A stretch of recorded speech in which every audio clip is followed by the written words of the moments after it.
श्री स्वामी समर्थ श्री गुरुदेव दत्त महाराज की जय. आज आपण श्री महालक्ष्मी महात्म्य वाचणार आहोत.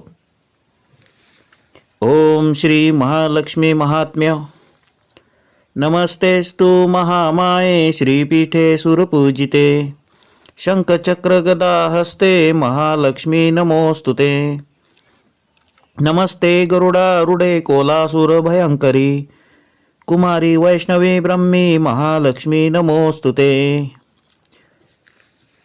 प्रथम वंदितो श्री गजाननाशी जो नाशी विघ्नराशी सद्भावे त्याच्या चरणांशी कृपा भाकितो ग्रंथ सिद्धार्थ कार्यारंभी गणेशाचे पूजन स्मरण विघ्नांचे होई हरण आणि कार्यसिद्धी जाण होत असे निश्चय माझिये अंतरी वसावे सर्व काळ वास्तव्य करावे मज वाक शून्यास वदवावे कृपा कटाक्षे आता नमन माझे श्री शारदेसी जी सर्व विद्यांची स्वामिनी ब्रह्मादिकांची जननी प्ररूपिणी जगन्माता व्यास वाल्मिक तुकाराम ज्ञानेश्वर भगवंतांचे अवतार ज्यांचे अवतार कार्य थोर त्यासी नमितो अत्यादरे स्वामी समर्थ दत्तावतार भक्त कार्यार्थ झाला भूवर त्यांचे स्मरण करता वरचेवर भक्तोद्धार होतसे. माझे साष्टांग नमन त्यांचे चरणी कृपा करोनी चालावी लेखणी ऐशी करीतो विनवणी महालक्ष्मी महात्म्य वर्णावया. आता महात्म्य वर्णावयास शरण तिच्या चरणास वंदितो स्फूर्ती देण्यास महात्म्य गावे म्हणून. जय जय जगज्जननी तू भवभयहारिणी भक्तांशी संकट तारिणी तुझ वंदितो मनोभावे अनेक अवतार धरून तू केलेस भक्त पालन आणि दुष्टांचे संहरण म्हणून सुख निदान आम्हासी तू सकळ जगाची माता चराचर तुझी सत्ता भक्तावरी माया सर्वथा आम्हा लागी प्रसन्न हो. तू अनंत तुझी नामे अनंत त्यातून आठवून काही एक प्रार्थना तुझशी करत असे. लक्ष्मी लज्जे महाविद्ये श्रद्धे पुष्टी स्वद्धे ध्रुवे महारात्री महामाये नारायणी नमोस्तुते. मेधे सरस्वती वरे भूती बाभ्रवी तामसी नेते त्वं वसी देशे नारायणी नमोस्तुते. पूर्वी मार्कंडेय मुनींनी शिष्यास जी कथन केली सुतांनी शौनकास कथिली तीच अनुवादिली कथा येतो महालक्ष्मीचे महात्म्य पुण्य फलद पद्मपुराणात वर्णन केले आहे आवर्जून. सारांश त्याचा हा असे पूर्वी द्वापार युगामाझारी पवित्र सौराष्ट्र भूमीवरी जे कथा घडली अवनीवरी तीच आता श्रवण करी त्या सौराष्ट्र राज्यावरी. राजा भद्राश्रव राज्य करी शूरवीर कीर्तिमंत समुद्र स्वामी तो होता त्यासी वेदांचे ज्ञान होतो. प्रजाहितात लक्ष होते संत ब्राह्मण संतोषते त्या केले त्याने त्यांची पत्नी सुरतचंद्रिका लाखात सुलक्षणी हो का. अष्टपुत्रा पतिव्रता वैभवी नांदत असे राणीस होते पुत्र सात वरी कन्या एक श्यामबाला नामक अत्यंत भाविक ती.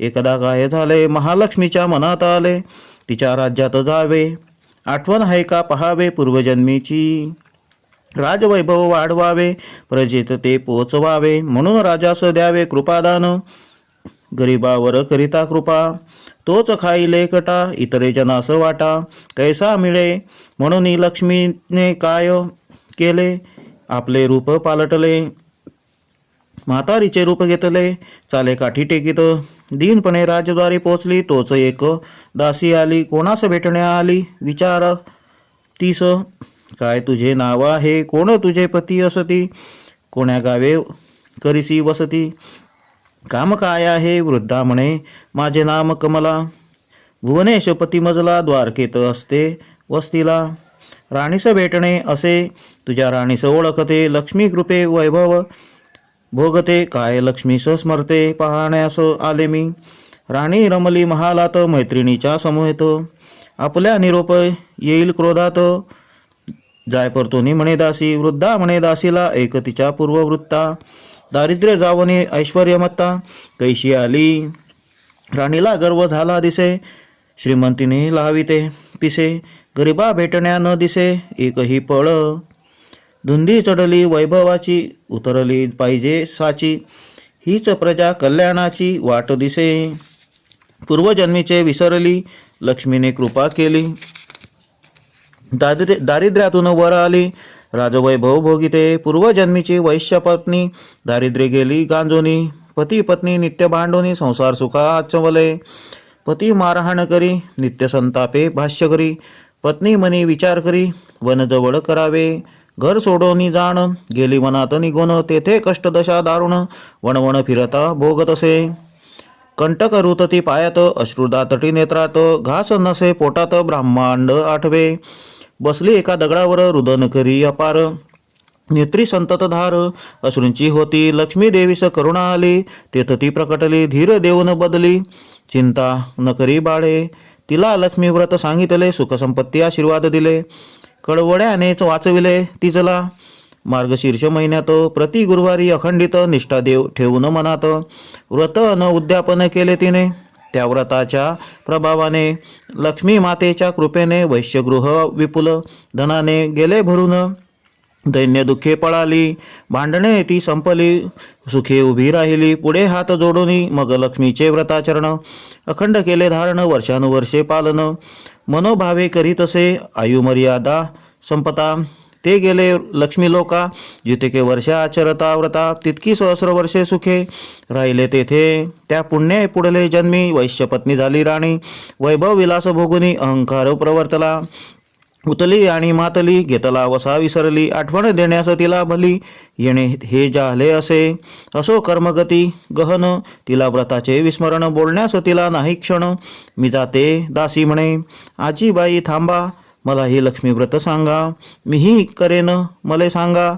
दारिद्र्य दुःखे पिडले मी, उतशील आणि मातशील. घेतला वसा टाकशील, धनसंपदा येता वर्तशील. अहंकारे तसे होणार नाही, शब्दाला जागेन मी. श्रद्धापूर्वक नमते मी, माते कथी आता. लक्ष्मी रुद्ररूप नारी, वचने प्रसन्न दासीवरी. व्रताची महती सारी, कथन करी संक्षेपे. मासा माझी मार्गशीर्ष, त्यास असे ईश्वरी अंश. सुयोग्य लक्ष्मी व्रतास, श्रेष्ठ सर्वी मानला.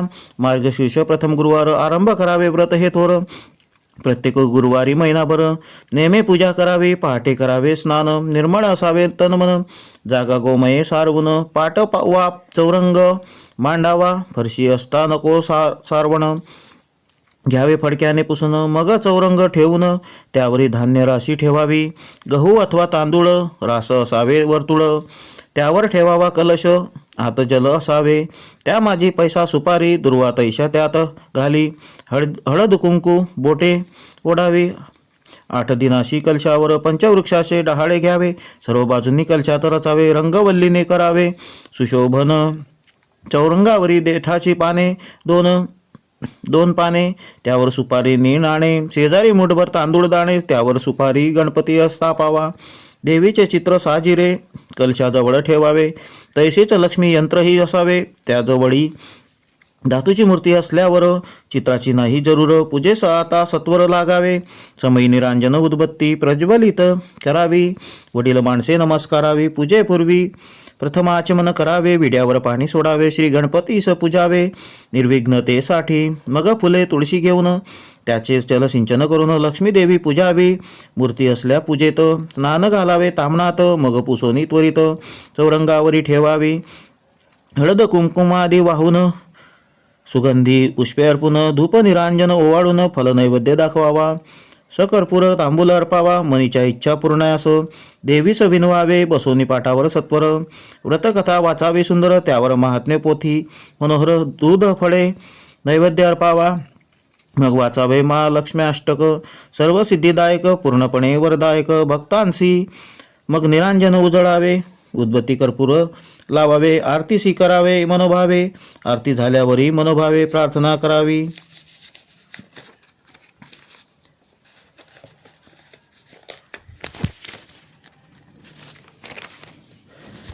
माते मान्य करी यथाशक्ती पूजा ही. काही चूक असल्यास माते घेई पदरात. निष्ठा भाव आहे मनात, हे जाणून आमचे घरी अखंड राहावे. दारिद्र्य दुःख निवारावे. संतती संपत्तीने भरावो घर आमुचे. सुख शांती असावी. तुझे नामी मती राहावी, चित्ती कृतज्ञता राहावी सदोदित, मनभावेकरिता प्रार्थना आईस येते, करुणा ठेवावे मनी वचना आणि प्रार्थावे, दिवस उपवास करावा, दुग्ध फलहार घ्यावा, रात्री मिष्टान्न नैवेद्य दाखवावा, आरतीचे वेळी गोग्रास नैवेद्य काढावा, तो गाईस घालावा, आपल्या सोयीने सुवासिनी ब्राह्मण उद्यापनी भोजन दक्षिणा देऊन संतुष्ट करावे, त्यानंतर आपण घेऊन प्रसादाचे पान करावे, प्रसाद भोजन नामपूर्वक, दुसऱ्या दिवशी स्नानोत्तर घेऊन दूध साखर नैवेद्यानंतर पूजा विसर्जन करावी, कलशातील जल सर्व तुळशीत करावे विसर्जन, 5 पर्णफांद्या घेऊन निघावे, त्या ठेवाव्या 5 ठिकाणी आणि यावे पूजास्थानी, हळदी कुंकू अक्षता 2दा वाहुनी नमस्कार करावा, मार्गशीर्षातील सर्व गुरुवारी पूजन ऐसे करी, शेवटच्या गुरुवारी उद्यापन करावे, उद्यापनाचे दिवशी पूजा आरती करोनी 7 कुमारी अथवा सुवासिनी ह्यासी पाचरावे, त्यांना आसन द्यावे, हळदी कुंकू लावावे, महालक्ष्मी म्हणून नमस्कारावे, एक फळ नि हे महात्म्य देऊन वृद्धा एवढे बोलून वेगे निघाली जाण, दासी म्हणे आई एक क्षण थांबा, निरोप देतो राणीस, निरोप मिळता राणीला क्रोध निवार झाला, येऊन म्हणे तू कोण थेरडे आली कशास इकडे, वृद्धा म्हणे माजलीस उन्मत्तपणे वागलीस, पूर्वस्थिती आठव, आजच्या शुभदिनी करून एका स्त्रीची हेटाळणी विपत्ती घेतलीस ओढून, भोगावे लागेल, शापवाणी ऐकून राणी गेली संतापून, आणि धक्काबुक्की करून वृद्धेस तिने अवमानिले, महालक्ष्मी वेगे निघाली जाण, श्यामबाला तो समोरून येती झाली जाण, देव भले दैव भले म्हणून ती गेली होती उद्यानात मैत्रिणींच्या समवेत, त्याच वेळी राजमहालात घटना ही गेली असे,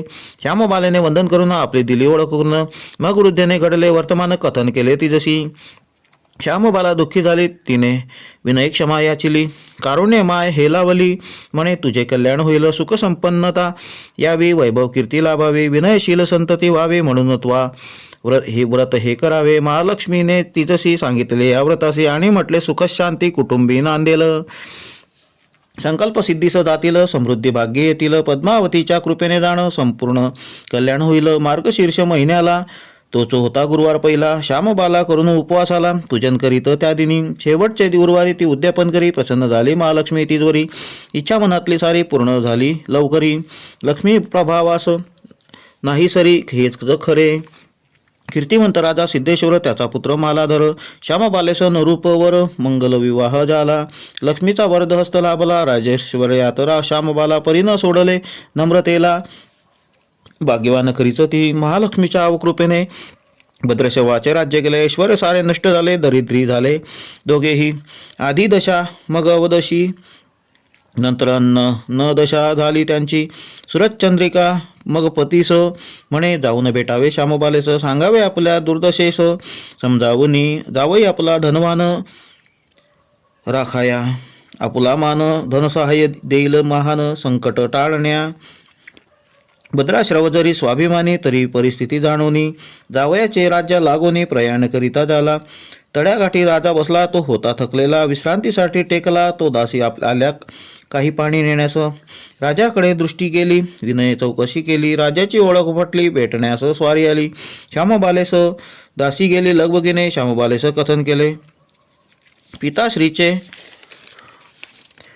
आगमन झाले, आपल्या राज्यात अत्यादरे वडिलास, श्यामबालेने राजमहालास आणून गौरविले, वस्त्रालंकारे अल्पकाळ तेथे राहून आपली व्यथा कथन करून, तिचे वैभव पाहून राजा म्हणे निघतो आता, राजा निघता तेथून मालाधरे दिला भरून, हंडा सुवर्ण मोहरांनी संगे दिले नोकर, मग राजा निघाला सत्वर, चंद्रिकेस भेटण्याधीर वेगे चाले, पाहता राणीचे राजास हर्ष झाला मनास, हंडा पाहता उल्हास मनी दाटे, राजाने भेट कथन करून हंडा दावीला उघडून, कौतुके पाय डोकावून तो आत काळे कोळसे, राजा राणी भांबावली काय लिहिले आहे कपाडी, भद्रश्रव अश्रुढाळी दुःख नावरे दोघांना, मुलीविषयी अडी मनात, परंतु जाणे तिच्या राज्यात मदतीचा मिळेल हात, अशा मोठी म्हणून दुःख आवरून राणीने गेले गमन, आली तिच्या राज्या लागून लेकीस भेटावया, आली नदी तीरास पाय उचलिना पुढे जाण्यास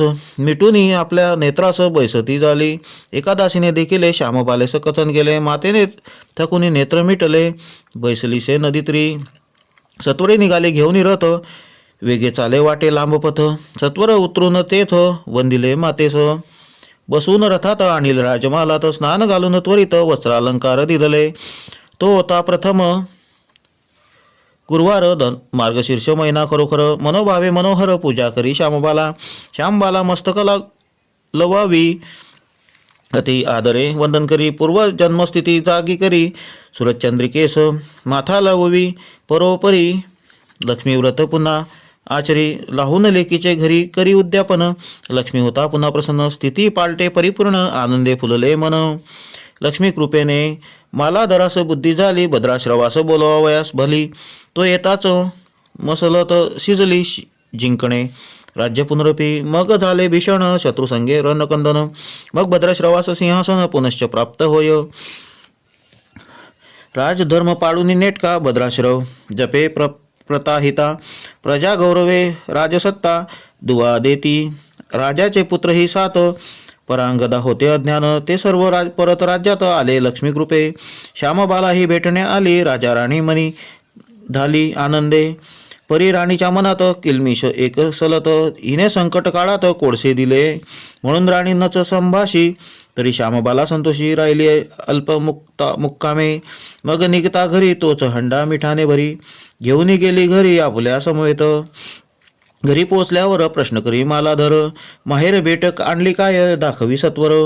राजसा थांब थोडे तरी मग दाखवी ते सत्वरी. राज्याचे सार खरोखरी आणले आहे. मग सांगे आचार्यास स्वयंपाकाळणी करण्यास. भोजनी घेता घासास अन्न बेचव वाटले. श्यामबालेने तोरा करून सर्वी मीठ वाढले पानातून. चवदार लागले सगळे अन्न म्हणे राजाचे सार हे. मग पतीस म्हणे प्रेमे मीठ सौराष्ट्राचे सोने. राज्यपित्याचे समा सागरासम विशाळ. अन्नास चव आणि मीठ. सेवक मिठाशी जागते नित्य. मीठ खाता इमान जागते. प्राणसंकटी राजा डोलवी मान म्हणे ही इमानाची खूण. मनी जतन करी जाण सुनिश्चय. राजा राणीस लक्ष्मी पावली. दुःखस्थिती दुरावली. वैभवे पुन्हा सरसावली. व्रते लक्ष्मीच्या म्हणून लक्ष्मी देवीस सतत स्मरावे रात्रंदिवस. देईल तीच सौख्यास भाव बडे पूजिता. हे महात्म्य जणू कल्पतरू. इच्छित लाभेल वरू. उतरेल पैल पारू. व्रत मनोभावे आचरिता. देशपांडे नामे कुळात. माधव सुत रंगनाथ. लक्ष्मी महात्म्य वदत लोकमंगल व्हावया. शके 1818 फाल्गुन वद्य पक्षात. लक्ष्मी महात्म्य समाप्तीस रंगपंचमीस आले असे. नमोस्तुते महामाये श्रीपीठ.